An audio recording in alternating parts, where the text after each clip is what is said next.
decide not to use it. Curry, way downtown. Bang! Bang! Oh, what a shot from Curry! 81-point game. What can I say? Anything's possible. Anything's possible!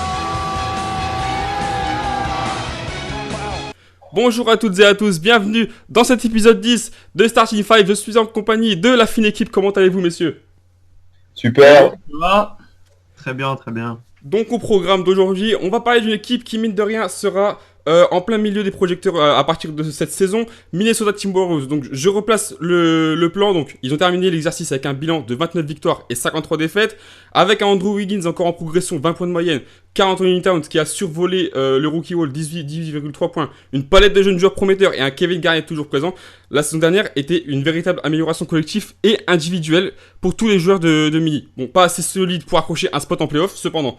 Tous les voyants sont verts pour la saison qui arrive, puisque cette jeune équipe sera dirigée par la main de fer de Tom Thibodeau.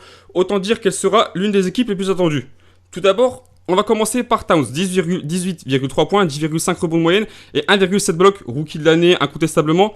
On parle très souvent de rookie au potentiel sans limite, mais pour Towns, c'est vraiment, si on a pu se demander s'il était rookie cette saison, tous les regards sont posés sur lui pour voir comment il aurait progressé.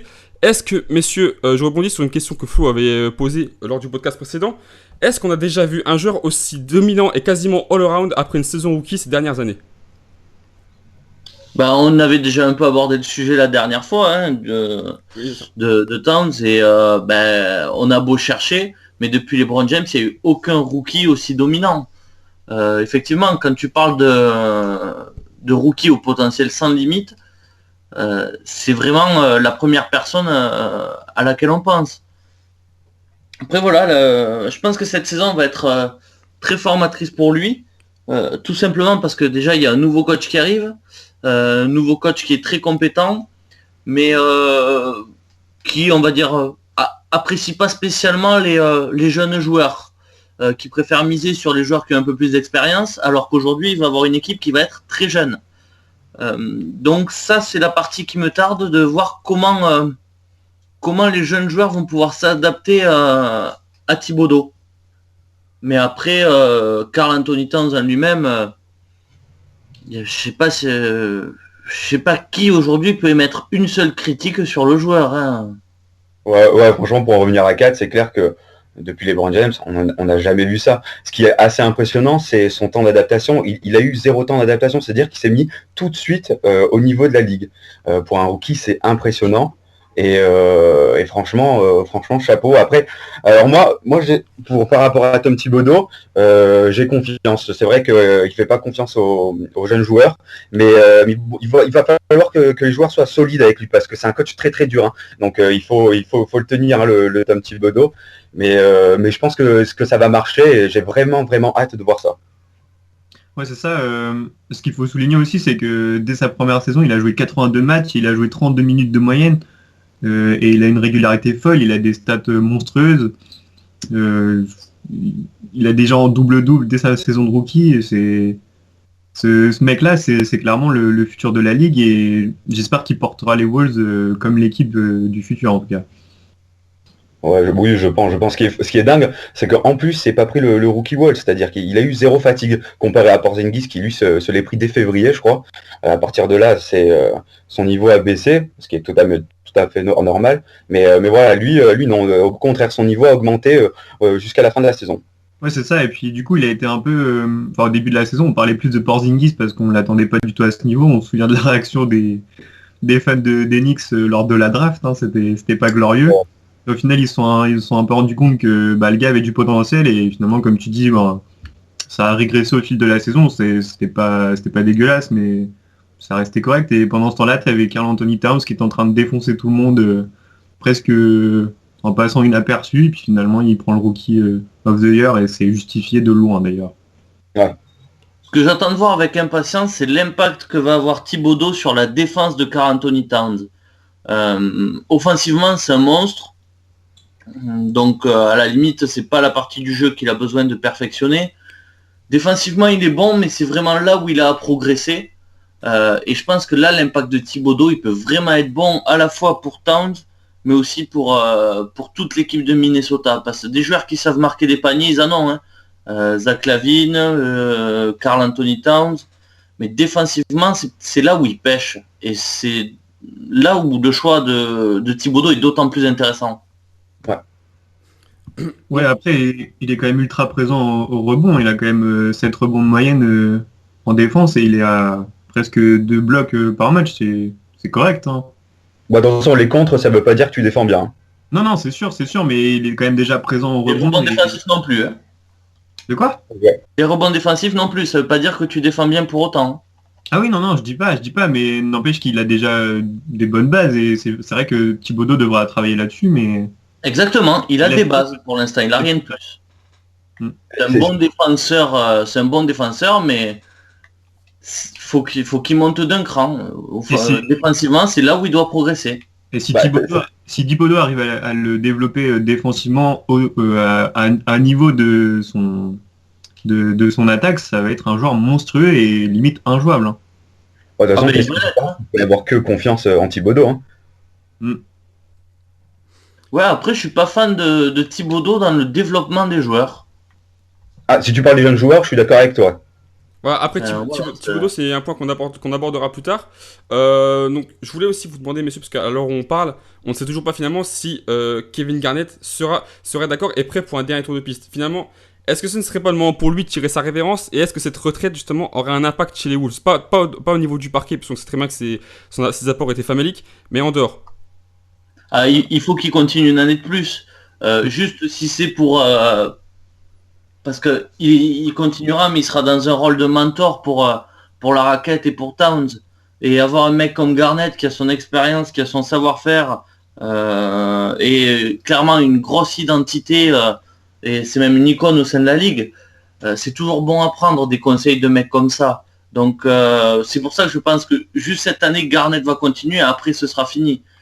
Mais effectivement, s'il arrête sa carrière aujourd'hui et qu'il n'endosse pas un rôle de formateur, on va dire, de la raquette, ça peut être peut-être un frein pour la progression. Ouais, je suis entièrement d'accord avec Flo. Il faut vraiment que Garnett se serve de cette dernière saison s'il compte faire ça. Comme un passage de relais en fait et qui refile les clés de Minnesota à Towns en fait parce que je suis sûr qu'il a compris que Towns était vraiment l'avenir de la franchise. Hein. Désolé Jordan, c'est pas la Vine. Mais oui, faut Garnett vraiment se serve de cette dernière saison comme d'un passage de témoin pour dire à Towns bah voilà, je te laisse mon expérience et tous mes acquis et maintenant tu pètes la baraque et tu prends le relais quoi. Je suis d'accord avec vous, mais cela dit, même s'il reprend sa retraite, il sera toujours chez les Wolves, à mon avis. Il va y avoir un poste là-bas. Donc, il aura quand même ce rôle de mentor. Donc, ça ne sera pas perdu. Hein. Je pense pas que il va quand même rester très très poche. Il va tout le temps donner des conseils à Kat. Donc, je pense pas que ça soit un véritable revers s'il prend sa retraite. Hein. Tu sais, avoir un joueur de temps en temps avec toi pour t'aider, avoir un joueur pour t'aider et te conseiller au quotidien. C'est pas pareil, hein. Ouais, c'est sûr. Je suis d'accord avec Flo sur ce coup-là. Oui, mais il aura toujours une aide. C'est ça que je veux dire. L'aide, elle sera toujours là. Tu vois ce que je veux dire? Oui, mais il l'aura en plus sur le terrain, du coup, là. Elle sera là, mais surtout, elle sera moins... Enfin, si Garnett poursuit cette année, l'aide, il l'aura tous les jours avec lui à l'entraînement. Si Garnett ne poursuit pas, je pense pas qu'il va venir s'amuser à faire tous les entraînements avec Minnesota, hein. Bon, franchement, je pense que s'il a un rôle à jouer après sa retraite, il le fera, à mon avis. Ouais, mais dans quelle mesure? Ah bah, ça va. Franchement, le mec qui prend sa retraite, je suis pas sûr qu'il a envie de se casser le cul à venir tous les jours à l'entraînement pour conseiller le mec. Hein. Ouais, mais Kevin Garnett a toujours dit qu'il voulait pas rester éloigné des terrains, donc ça veut dire ce que ça veut dire aussi, quoi. Ouais, mais ça, c'est pas parce que tu veux pas rester éloigné que t'es là forcément tout le temps. Hein. C'est sûr, mais bon. Je pense que après quand on dit le mot frein est peut-être un peu fort, mais il peut progresser moins vite. Oui, alors Oui, après le mot frein, je suis d'accord, il est un peu fort, ça. C'est pas ça qui va vraiment freiner Towns. Voilà, ouais. Ouais, c'est comme ça. Progresser moins vite. Ouais, là je suis d'accord. Donc ensuite, vous avez parlé beaucoup de lui tout à l'heure, donc c'est la question maintenant qui vient. Vous le savez, Tom Thibodeau a pris les rênes de la franchise de cette équipe de Minnesota. Cependant, beaucoup sont réticents. On connaît pas cette Thibodeau. Est-ce que finalement ces méthodes à la dure peuvent entraîner sur le long ou court terme des blessures chez ces jeunes loups, pour certains encore en pleine croissance, comme ce fut le cas par exemple aux Bulls? Voilà, si à 23 ans, 24 ans, 25 ans, tu commences à avoir des blessures parce que tu cours un peu trop, change de métier, quoi. Mais non, puis il y a pas des joueurs fragiles à la base. Non, je vois pas. Il leur faut aussi ça aussi pour se former, je pense, au bout d'un moment. Hein. Tu te formes pas avec un coach qui te fait jouer comme un agneau. Au bout d'un moment, il faut qu'il y en ait aussi qui te rentre dans le lard et qui te pousse à bout. Hein. C'est vrai, c'est formateur quand même pour ces joueurs-là. Je vois pas Thibodeau entre guillemets comme un handicap pour la franchise, loin de là. Hein. Non, moi non plus, je le vois pas comme un handicap, mais il faut faire attention. Hein. Thibodeau, il est capable de placer un joueur et de le faire jouer 48 minutes sur toute une semaine. Hein. Il est là le problème, donc il va falloir faire attention. Il va falloir qu'il soit moins dur avec les minutes. Hein. Il va falloir bien répartir tout ça, surtout quand tu as du potentiel de partout, quoi. Ouais, après, si comme tu dis, il est capable de pousser un joueur à jouer 48 minutes sur une semaine, ça veut bien dire quand même qu'il a une certaine confiance en le joueur et qu'il sait que le joueur a un potentiel énorme et c'est justement peut-être cet aspect-là qu'il veut développer. Quand t'as un coach qui te donne énormément de temps de jeu et qui veut te faire bosser, qui te gueule dessus jusqu'à ce que tu arrives à faire ce qu'il veut, ça veut dire qu'il sait que tu peux y arriver, il sait que tu peux être encore meilleur et c'est un point super positif pour les jeunes joueurs, n'empêche. Oui, pour la confiance, je suis d'accord. Mais là, je parle en termes de blessures, de fatigue. Il faudrait faire attention. Il faut quand même ménager le joueur. Hein. C'est pas parce qu'il est jeune qu'il faut pas le ménager. Il faut le préserver aussi. Donc, il y a ce rôle-là qu'il doit avoir. Ah oui, bien sûr. Il va falloir trouver Moi, juste. je le vois pas faire ça. Hein. Enfin, je le vois mal faire jouer un joueur à outrance. C'est ni dans l'intérêt du joueur, ni dans l'intérêt du coach, ni dans l'intérêt de la franchise. Hein. Non, mais en tout cas, il a déjà fait. Au Bulls, c'est ce qu'il faisait. Hein.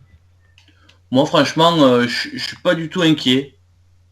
Voilà, plus pour le développement, parce qu'on sait que, surtout pour le dernier arrivé, là, Chris Dunn, surtout pour lui, où là, je suis un peu plus inquiet, mais sinon, pas spécialement. Hein.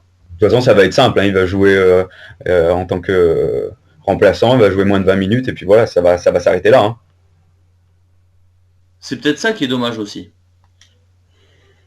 Et ouais, mais t'as quand même un 5 qui est parfait. Je veux dire, Rubio est le complément parfait pour les jeunes loups. Donc, tu peux pas me faire jouer à outrance non plus Chris Dunn. Ça n'a pas de sens. Il faut qu'il apprenne aussi.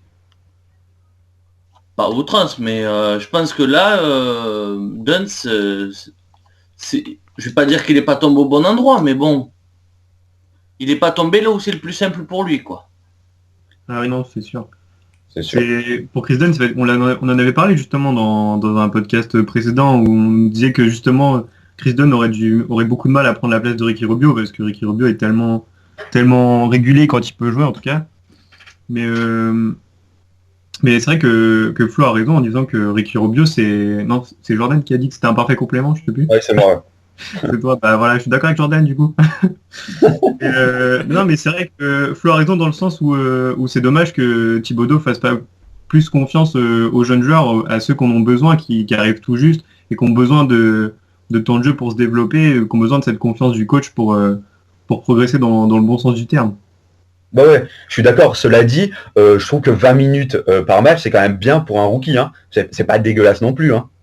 C'est pas dégueulasse non plus, mais ça dépend comment il va le faire jouer aussi. Hein. Ça, c'est vrai. Oui, puis ça dépend aussi à quelle place était ton rookie. Il fait jouer Ingram 20 minutes. Ouais, bah oui, parce que Ingram, ça va être un peu l'avenir des Lakers. Dunn, à aucun moment, pour l'instant, c'est l'avenir de la franchise. Donc, non, clairement. Puis, en plus, c'est typiquement le style de joueur que Thibodeau aime pas. Un joueur un peu qui se crée son shoot, qui se fait ses actions un peu seul, et les efforts défensifs, on voit plus tard. Ouais. C'est typiquement le genre de joueur qu'il déteste. Ouais, donc, il y a qu'à voir, je sais pas si vous vous rappelez, c'était la finale de la Summer League contre Chicago, où c'est Dunn qui se crée son shoot à la fin en conservant la balle 7 ou 8 secondes et il met un shoot à 3 points impensable. Et là, il y a eu un gros plan sur Thibodeau, mais il faisait une gueule comme si le mec il avait fait la pire action de l'année alors qu'il était à 2 doigts de donner la victoire en Summer League. mais parce que tout simplement c'est le genre d'action qu'il aime pas, il aime quand ça circule un peu, il déteste les joueurs un peu qui se montrent trop, et ça peut jouer des tours à Chris Dunn. Ouais, après, il le fera qu'une fois, hein, je pense. Il le fera qu'une fois avec Thibodeau. Thibodeau lui fera comprendre que clairement, s'il recommence, il jouera moins. Donc, je pense que Thibodeau, à ce niveau-là, au niveau autorité et tout ça, je pense qu'il va se faire respecter. Hein. Ouais, ça, je suis d'accord. Le souci est pas là. Mais le joueur, c'est son jeu. Donc, comment tu fais? Tu l'amènes à modifier son jeu, à modifier sa façon de penser son jeu. C'est là où ça peut être plus compliqué. Ouais, mais attends, c'est un peu le rôle du coach aussi. Hein. Il faut, si tu veux modifier un joueur, je veux dire le jeu d'un joueur pour qui entre bien dans un collectif, tu le modifies. Si c'est nécessaire, faut le faire. Hein. Non, je pense pas que ce soit une question de modification, c'est surtout une question d'adaptation, mais c'est autant au coach qu'au joueur de s'adapter. Chris Dunn devra s'adapter au collectif des Wolves et Thibodeau devra s'adapter aux caractéristiques de chacun de ses joueurs. C'est le but du jeu, justement. C'est à chacun de s'adapter à l'autre. Oui. Bah, de toute façon, ce que va rechercher Thibodeau, ça serait une identité collective. Donc bon, dès le moment où il y a pas ça chez un joueur, il va être mis en touche. Hein. Bah, c'est justement ce que je suis en train de vous dire. Oui, ouais. Ça peut être vraiment négatif pour Dunn. Bah, c'est sûr que le jeu de Ricky Rubio est largement plus adapté à Thibodeau que le jeu de Chris Dunn. Après, encore une fois, ce sera autant peut-être plus à Chris Dunn de s'adapter qu'à Thibodeau, mais ce sera vraiment aux deux de trouver le juste milieu, de doser en fait les caractéristiques de jeu de Chris Dunn pour que ça colle avec le reste de l'équipe. Oui, et puis Dunn sera quand même encadré. Je veux dire, Rubio, c'est pas un clampin. Je pense qu'il va lui donner des conseils sur la vision du jeu. Donc, il va quand même lui apprendre à être collectif et tout. Moi, je me fais pas trop de soucis pour ça. Hein. Non, c'est sûr. Moi, je m'en fais un peu plus. Donc, par la suite, messieurs, donc, le jeune leader de cette équipe des Wolves, Wiggins, s'est exprimé il y a quelques temps. Avec assurance, donc, il annonçait que les Wolves allaient jouer très dur, que ça pourrait être un cauchemar pour les adversaires. Selon ses propos, on l'entendait clairement. Pour lui, c'est possible pour les Wolves d'avoir un spot en playoff. Est-ce que c'est véritablement possible, imaginable, dès cette saison, d'accrocher un spot en playoff pour cette jeune équipe? Bah, clairement. Bah oui. Pourquoi ça le serait pas? Enfin, ils ont tout, hein. Aujourd'hui, il y a des équipes bien mal loties qui ont fait les playoffs cette année, hein. Oui, complètement. Pourquoi pas vraiment, le seul défaut des Wolves, c'est qu'ils sont à l'ouest, quoi. Ouais, c'est ça, mais l'Ouest c'est quand même un peu plus ouvert que l'année dernière, je trouve. Donc c'est vrai qu'une place en play-off, ça serait quand même une surprise, mais ça serait logique quand même. Et au moins, ça viendra confirmer l'attente qu'il y a autour des Wolves aussi. Hein. Ça c'est sûr. Déjà, ils feront mieux que l'année dernière, ça c'est certain. Ils passeront les 30 victoires. Je crois aussi, je sais pas s'ils iront plus haut que la 8ème place, mais ils peuvent clairement accrocher la 8ème place, éventuellement la 7ème. Mais clairement, c'est une équipe qui est potentiellement en play-off. Ça c'est sûr. Là où ce que dit Jordan est super intéressant, c'est que c'est une équipe qui est très attendue. Donc reste à voir aussi comment les jeunes vont gérer cette pression. Si jamais ils foirent un peu leur saison, comment ils vont rebondir. C'est vrai. Après, vas-y. Parce que quand même, aujourd'hui, les Wolves, c'est l'équipe la plus attendue de la ligue, quasiment. Ah oui, ça. Par les Warriors, mais dans un autre délire, quoi. Mais pour les équipes playoffables avec une vision un peu plus haute, c'est clairement l'équipe la plus attendue. Hein. Ouais, donc, mais je pense que c'est pas la même attente. On n'attend pas la même chose des Wolves que des Warriors, comme tu dis, parce que les Warriors, pour les playoffs. Ça va être l'équipe monstrueuse. On espère voir une équipe monstrueuse. Les Wolves, ils vont jouer leur place en playoff. C'est pas comme si tu les attendais déjà champions NBA, tu vois ce que je veux dire. Ils devront se battre et je pense qu'il y aura pas ils auront une pression, c'est sûr, mais ils n'auront pas la même pression que les Warriors, par exemple, où tu seras moins déçu de voir les Wolves pas en playoff que les Warriors pas premiers, tu vois ce que je veux dire, ou pas champion de ligue. Oui, parce que le résultat paraît plus logique, mais comme je t'ai dit, hein, c'est pas vraiment comparable, parce que moi je te parlais de l'équipe la plus attendue pour les équipes qui jouent une place en playoff. Hein. Après, les situations des deux équipes sont pas vraiment comparables, donc bon. Non, c'est sûr, mais je pense que Minnesota saura jouer avec cette pression et je pense qu'ils s'en serviront comme une essence positive plutôt que négative. Je pense pas que ça les tirera vers le bas. Non, mais par contre, là où je rejoins Flo, et il a raison, il va falloir faire attention à la hype, parce qu'il ne faut pas oublier que ça reste quand même un effectif très jeune. Il y a un nouveau coach, il y a un staff qui a été remanié, donc forcément, ça va prendre du temps pour façonner cette équipe. Donc, il va y avoir des défaites. Et il va falloir faire attention parce que voilà, tout le monde va dire ouh les Wolves, ça y est, ils commencent à perdre, trop de hype, alors que donc il va falloir faire attention à cette hype, hein, parce que concrètement, ils vont perdre des matchs qui vont être à leur portée parfois. Donc, faudra pas les blâmer non plus, parce que ça prend du temps tout ça. Enfin, dans ces cas-là, toutes les équipes peuvent perdre des matchs qui sont à leur portée. C'est pas pour ça qu'ils vont rater à la fin de l'année, tu vois. Non, mais je rejoins entièrement Jordan parce que suffit qu'ils aient une mauvaise série en début de saison qui commence avec 3-4 matchs de retard et là de suite c'est pour beaucoup de personnes ça va être la fin. Pour les médias tu vas voir des titres paraître, est-ce que les Wolves sont vraiment bons? Et ça je pense que des jeunes joueurs ça peut vite leur faire perdre le moral. Je te dis pas que du jour au lendemain ils vont devenir mauvais, mais ils joueront avec moins de confiance, et des joueurs qui jouent avec moins de confiance et des joueurs moins efficaces. Ouais, enfin, le coup des titres du style Minnesota est-elle encore capable d'accrocher les playoffs, c'est avec des jeunes qui ont la niaque et qui ont qu'une envie, c'est de jouer. Ce sera tout ou rien. Ce sera soit, comme tu as dit, où ils vont perdre complètement la confiance, le moral et que ça va être catastrophique. Soit ça va être tout l'inverse et justement, ils vont se ressaisir, ils vont créer, je sais pas, une espèce de collectif plus que sur le terrain et ça va peut-être être tout l'inverse, tu sais pas en fait.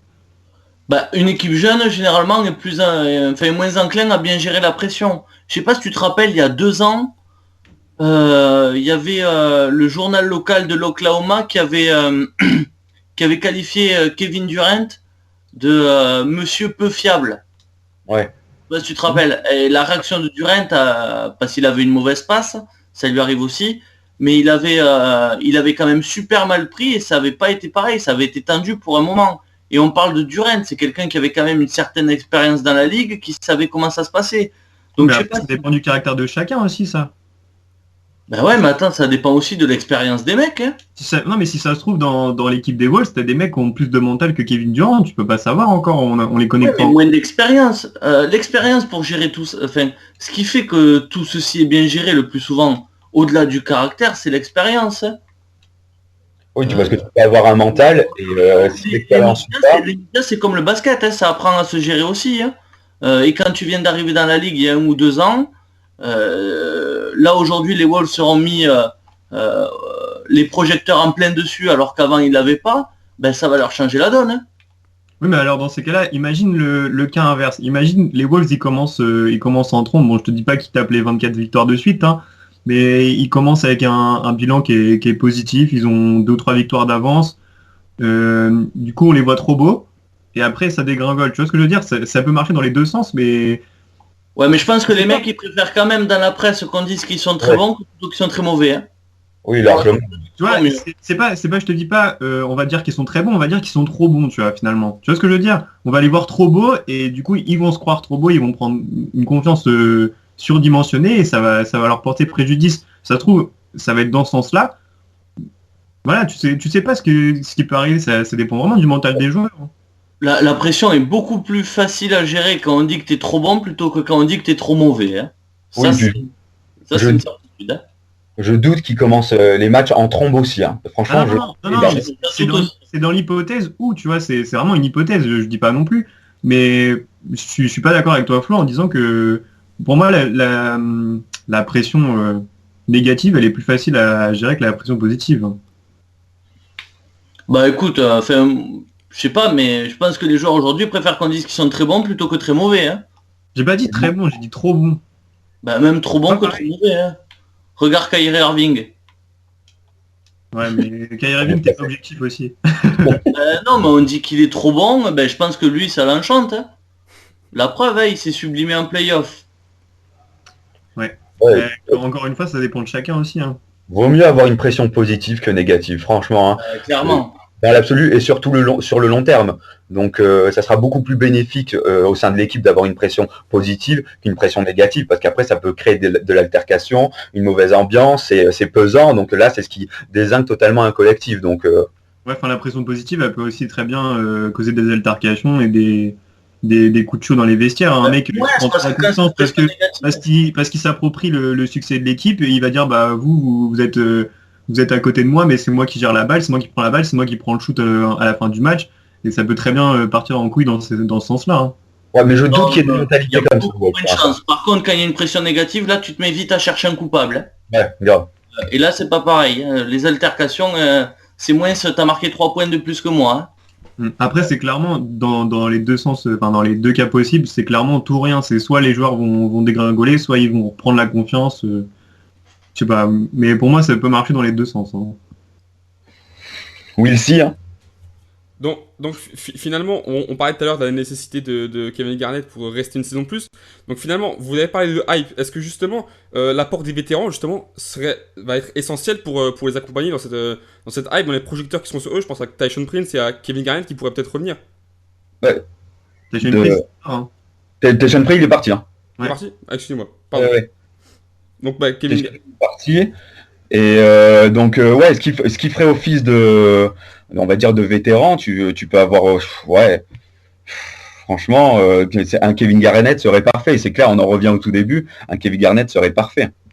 Ah, tu peux pas mieux faire. Hein. Dans l'équipe Ouais, des ouais. Wolves, tu peux pas mieux faire. Non, voilà, ouais, tu peux vraiment pas mieux faire que ça, quoi. Donc, s'il est le seul, ouais, pourquoi pas. Kevin Garnett, en fait, c'est vraiment l'opportunité parfaite pour, on le disait comme tout à l'heure, pour Towns, en fait, parce que c'est similairement le même poste à quelque chose près. Mais Kevin Garnett, ouais, ce sera vraiment, s'il refait une année, et ce que j'espère, je pense qu'on espère tous, ce sera vraiment une opportunité en or pour Minnesota, c'est sûr.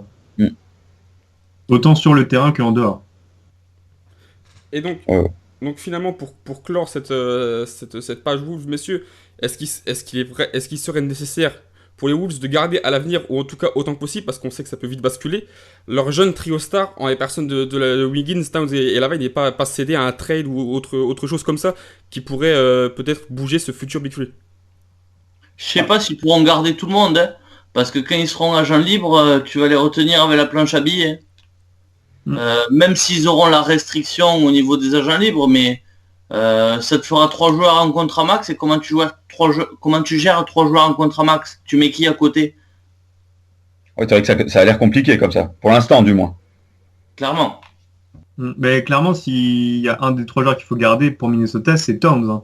Ah oui, bah bien sûr, bien sûr. Et s'ils font pas ce choix-là, clairement, ils ont fait l'erreur de leur vie. Hein. Moi, j'ai peur de voir si Towns devient le franchise player. Ce que j'ai hâte de voir, c'est Wiggins, quel rôle il va jouer. Parce que faut pas oublier qu'avant que Kat arrive, c'était Wiggins qui devait être le visage de la franchise. Donc, j'ai hâte de voir comment ça va se dégoupiller tout ça. Bah après, est-ce qu'ils vont pas essayer de négocier sur ce point-là, le fait de garder peut-être un duo Wiggins-Towns? Si ça marche, oui. Si ça marche complètement, ça serait un des meilleurs moyens. Parce que clairement, dans ce trio-là, Lavine, il va avoir plus de mal hein, dans ce rôle-là. Largement, mais bien sûr, c'est pas le même niveau de toute façon. Donc, non, justement, c'est pour ça que le staff de Minnesota va falloir faire un taf déjà sur Towns pour le garder, et en second sur Wiggins. C'est les deux plus importants pour l'instant. Hein. Mais c'est pour ça, d'où le fait que c'est important de cibler aussi la saison de Wiggins. Moi, j'ai hâte de voir comment ça va se passer cette saison avec lui. Ouais. Je vois pas en quoi Wiggins Towns peut être un problème. C'est pas comme s'il se marchait dessus dans la raquette ou quoi que ce soit. Les postes sont quand même bien différents, donc j'ai pas d'inquiétude sur la relation. Après, c'est vrai qu'au début, c'était Wiggins le visage de la franchise. C'est des choses qui évoluent, ça.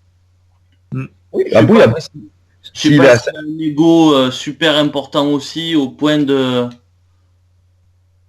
d'être blessé. Je sais pas s'il se préoccupe vraiment de ça. Je pense pas que ce soit le genre de joueur qui soit dans ce délire. Oui, voilà, après, s'il est assez intelligent pour mettre ça de côté, moi, je demande juste à voir comment va évoluer leur relation, en fait. Je fais pas d'état d'âme direct, quoi. Donc voilà, vous avez sûrement fait le tour de cette équipe parce que pour beaucoup de points, vous étiez à peu près unanime, mis à part certains. Donc avant de passer directement à la page du quiz, donc est-ce que vous avez quelque chose à rajouter au sujet de cette équipe qui, comme vous l'avez dit, sera attendue de tous les côtés, de toutes parts, dès la reprise de cette saison NBA? Ouais, je vais juste rajouter, j'aimerais voir une équipe qui joue. Tout simplement. Une équipe, ok, qui cherche à gagner des matchs, mais vraiment une équipe qui joue. Parce que c'est dans ce rôle-là qu'ils iront haut, c'est en jouant et pas en développant un minimum de jeu collectif et en jouant ensemble, pas en voulant se montrer chacun à son tour. Ouais. Moi, si je rajoute un petit truc, c'est moi, je vais juste dire attention à la hype parce que c'est très dangereux cette hype autour des Wolves. Faut rester objectif, hein, comme j'ai dit tout à l'heure. Ça reste un effectif très jeune avec tout le remaniement qui va avec. Donc, faut pas non plus les voir trop beaux dès le début de la saison. Ça ne sert strictement à rien d'avoir autant d'attentes. Ouais, après, ce que tu dis, Jordan, notamment dans ton article, hein, parce que je l'ai sous les yeux, tu parles d'une très belle surprise qui viendrait confirmer toutes les attentes à propos des Wolves. C'était ta phrase. Le problème de dire que c'est une très belle surprise, c'est que si du coup on les voit, ce sera plus vraiment une surprise. Après, ouais, je suis comme toi, j'espère vraiment les voir en playoff parce que c'est une équipe que je pense qui peut nous faire apprécier le basket cette saison. Donc je suis comme vous, j'ai hâte de voir ce que ça va donner. Et j'espère que l'Alchimie va prendre et que ça va être sympa à regarder et que Cavs va encore défoncer tout le monde, ce serait beau. Ouais, de toute façon, ça sera mieux que la saison dernière. Oui, bah c'est sûr. Pas difficile. C'est sûr. Voilà, donc en tout cas, merci messieurs pour toutes vos analyses. On va tout de suite marquer une petite pause et on se retrouve tout de suite pour le quiz. On se retrouve tout de suite après transition, donc habituelle, pour le quiz, cette fois-ci 100% Minnesota Timberwolves, messieurs. Est-ce que vous êtes prêts? Oui. Bien sûr. Allez, pas de négociation de règles, à force, on est habitué, messieurs, pour cette première question. Elle est pour tout le monde. Donc, messieurs, qui est le meilleur passeur de l'histoire des Minnesota Timberwolves, s'il vous plaît? Florian, Jordan. Florian l'a dit en premier, Jordan. Oui. c'est à moi? Oui, c'est à toi. Kevin Garnett. Un point pour Florian. Donc, Kevin Garnett, meilleur passeur, meilleur scoreur, meilleur contreur, meilleur rebondeur, meilleur intercepteur et joueur ayant disputé le plus de matchs sous le maillot des Wolves. Donc effectivement, il n'y avait pas grande question sur les catégories. Kevin Garnett domine presque toutes les catégories possibles chez les Wolves. Oui. Maintenant, question un petit peu plus compliquée, messieurs. Écoutez bien la question. Donc 2 rookies de l'année consécutifs pour les Wolves cette année, ok. Donc la dernière fois que ça a été fait, c'était en 70 avec les Blazers. Quelle franchise, depuis, s'en est le plus rapprochée en ayant eu 2 rookies de l'année en 3 ans? Jordan. Oui. Les Sixers. Non, 2 rookies de l'année en 3 ans. J'ai fait un article sur ça en plus il y a pas longtemps. Pierre. Le Jazz. Non. 2 rookies de l'année. Ouais, il y a eu un rookie de l'année, un autre joueur d'une autre franchise et encore un rookie de l'année. Pierre. Si Flo a rien dit vu qu'il n'a pas encore eu la parole. Tu peux juste répéter la question s'il te plaît? Bien sûr. Donc, quelle franchise s'en est le plus rapprochée en ayant eu 2 rookies de l'année en 3 ans? Donc, rookie de l'année, autre joueur d'autre franchise et rookie de l'année. Ouais, allez Florian, je vais tenter Dallas. Non. Pierre, du coup. Oui. Les Pelicans. Non. C'est assez vieux. C'est quelque chose qui a été fait il y a assez longtemps. Jordan. Ouais. Les Lakers. Non. Bah Dieu bénisse. C'est la question dont je vous parlais où je vous disais que ce serait vraiment au hasard. Ouais, Jordan. Personne n'a rien d'autre à dire? Bon, si, vas-y, Pierre, on va essayer. Allez, vas-y. Les Bucks. Non. Je Cette partie roulette est toujours marrante. Allez. je vais tenter un coup. Allez, Celtics. Je vais tenter aussi. Ouais, Flo? Chicago. Non. T'as entendu moi quand j'ai dit Celtics ou pas Ah du oui, tout? j'ai entendu, c'est pas les Celtics. Bah. Pierre. Pierre. C'est toujours ton... Allez, à toi, Pierre. Sacramento. Non. Jordan, Détroit. Non plus. Allez, il reste plus beaucoup de franchises, allez. Bah, Pierre. Ouais, allez, Pierre, vas-y. Orlando. Non. Je sais pas si je vais attribuer... Florian. Je sais pas si... Vas-y, Flo. Les Warriors. Non. Je sais pas si je vais attribuer le point parce qu'après ça devient tellement du hasard. Ouais, c'est vrai, tu devrais l'annuler cette question. Personne? J'annule. Ouais, nul. Donc, messieurs, premier rookie... Première fois. Premier rookie en 85, c'était Patrick Ewing. Et juste après, 2 ans après, c'était Mark Jackson. Ah non. Dans les Knicks. Voilà, Les c'est- Knicks, quoi. c'était la dernière équipe à avoir fait, à s'être rapprochée du doublé rookie de l'année. Messieurs, On allait le savoir celui-là. 3ème question. Ça, c'est possible. Avec juste un petit peu de réflexion, elle est possible, celle-là. Combien de participations aux playoffs comptent les Wolves? De participation aux Florian. playoffs. Ouais, 12. non, Jordan, ouais, 5. non, Bah, Pierre. oui, 6. non. Allez, on y va, c'est parti, on y retourne. Ça c'est mon jeu c'est mon moment préféré du quiz, ça. Bah du coup Florian, vu que je reprends la main, je vais te dire 3. Non, Jordan, je vais te dire 4. non, allez, ils vont me faire un loto. À quel tour? Pierre. Allez, 8. allez, un point pour Pierre. C'est ça? Ouais, 8. Allez. 8, c'est ça, 8. Tous sous Kevin Garnett avant qu'il parte aux Celtics. Ah, c'est beau. Bon, Là, un là, point. là c'est au plus rapide, messieurs. Et me gueulez pas dessus si c'est d'accord, parce que je vous connais. Si, y en a, si je pense dans une voix, ça va crier, ça va dire ouais, je l'avais dit au premier. C'est Ça, je c'est vois pas Pierre de quoi qui je fait parle. Donc, à part Kevin McHale qui a coaché 30 matchs cette saison, donc cette saison, durant une saison, cette statistique était erronée pour lui. Quel est le seul coach à avoir eu un bilan positif aux Wolves? Florian, Ouais, Philip Saunders. bah oui. Ah ouais, bah, logique. Quoi. Je pensais vraiment que vous alliez trouver directement celle-là. Bah, Moi, je tentais un piège, moi j'étais là, j'étais dans le piège là. C'était vraiment votre portée celle-là. Bon, dernière question, mais voilà, le quiz est déjà fini, c'est Florent qui l'a gagné. Combien de joueurs... Pierre peut égaliser, hein. Hein Pierre peut égaliser, hein. Pierre... Ah oui, c'est vrai, Pierre peut égaliser. Ouais. Ouais, c'est vrai, parce que j'ai l'habitude qu'il y ait 4 J'ai questions. l'habitude d'avoir 0 que... Non mais vu qu'à chaque fois il y a un scandale, Non, parce que on va éviter le j'ai- scandale encore. Quoi. J'ai l'habitude qu'il y ait 4 questions et j'ai vu... Pour une fois, j'ai rien dit, j'ai pas gueulé. Hein. Ah mais pardon, c'est ma faute, Pierre, c'est ma faute. Allez, t'as encore tout à jouer, Pierre, vas-y. Vas-y. Combien de joueurs ont leur maillot retiré chez les Wolves? Florian, Jordan. Florian a dit en premier, Jordan. Oh non. un seul joueur. Mais ouais, il est mort en plus. Ouais, dans un accident de voiture. C'est Malik- le numéro 2 qui est retiré. Malik Sy. Ouais, ouais. Putain. C'était un hommage. Voilà, Je l'avais en- c'était un petit hommage comme à lui, comme à Flip Saunders. Hein, voilà. Pauvre Pierre. Bon, messieurs. Non, mais je conteste plus parce que sinon je vais encore me... La dernière fois que t'as contesté, c'était la semaine dernière. On a tous réécouté, on a vu que t'as parlé après. Ah non, ouais, par contre, pour la semaine dernière, j'assume, je m'excuse auprès des auditeurs, j'assume et... J'ai Non, mais merdé. après, c'est pas grave, hein, tu peux dire que t'es de mauvaise foi, hein. Ça va aussi. Non, je préfère assumer, tu vois, comme ça fait une meilleure image de nous, enfin de moi surtout. Ouais, c'est vrai que tu commences à voir un petit peu comment. Ça fait plusieurs épisodes de suite, là, tu vois. Ah ouais, c'est pour ça que je reprends sur moi, tu vois. Mais en tout cas, merci, c'est vrai. Ce quiz était bien quand même, contrairement à celui de la semaine dernière où il y a eu des armes qui ont été sorties. Ouais, t'as dit qu'on avait pas le droit de gueuler aussi. Pas drôle. Une dictature ici. C'est pas une dictature. Ouais, c'est C'est ça. pas une dictature. Ah bon, ouais. Est-ce que vous avez quelque chose à rajouter avant qu'on clôture ce podcast, messieurs, cet épisode 10? Oui, on a oublié de déclarer de vainqueur. Ah, ça, à chaque fois, il me l'a fait. Mais c'est coupe maintenant, Yanis, le podcast. Coupe maintenant. Mets-le Bon. dans le bêtisier, ça. Florian déclaré vainqueur de cet épisode 10 de Starting 5. Merci.